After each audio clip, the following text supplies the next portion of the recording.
এই যে চলে এসেছি কড়িতলা। বিভাই মিনারেল তোর অনুভূতি কি বলতো একটু? আর অনুভূতি সেই চুদলিং পং।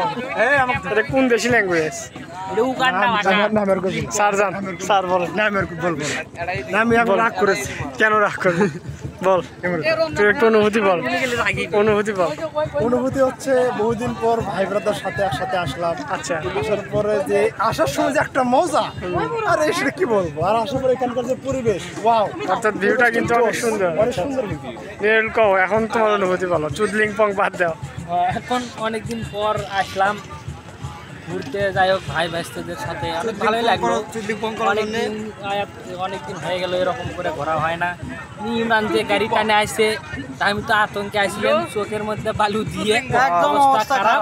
কারণ আমি যে এই যে সাগরটা দেখবো, এই সাগরটা দেখে ভাই এই যে আমাদের হচ্ছে বড় ভাই, খালি মুখ, শুধু মুখ, জাস্ট মুখ।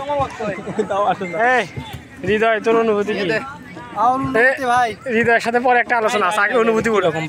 আমার অনুভূতি এই জায়গা তোমরা যে আইলে, ঠিক আছে, হ্যাঁ তোমরা কেউ মুগরি মারছো, কেউ হাঁস মারছো, হ্যাঁ। কেউ গরুর বাছুর মেরে দিয়েছো, এটাই আমার অনুভূতি, দেখে খুব ভালো লাগছে। আচ্ছা, এটা খুব ভালো লাগছে। আচ্ছা বিপ্লব, হৃদয়ের কাছে আরেকটা প্রশ্ন, এটা কি কাকলে মাছ পাওয়া যাবে কালকে মাছ খুব বেশি পাওয়া যায় ভাই। কালকে মাছ দেখা যাক। রবিন, তোমার অনুভূতি কিছু বলো। আমি কিছু কমু না, আমার চোখ চলে যাচ্ছে। এ বাবা আমার খুব ড্রাইভিং ভালো করে। এই মোটরসাইকেল কিছু বলবি নাকি? বল। কিন্তু কথাই বলে না।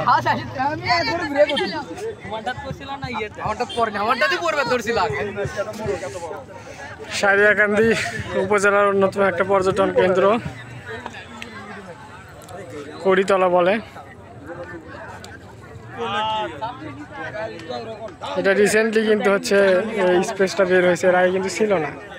সারিয়াকান্দিতে আমরা কিন্তু অনেকেই জানি হচ্ছে কালীতলা ঘাট, প্রেম যমুনার ঘাট, এগুলো কিন্তু বিখ্যাত। তারপর হাসনাপাড়া, কিন্তু রিসেন্টলি এটা বের হয়েছে, অনেক সুন্দর।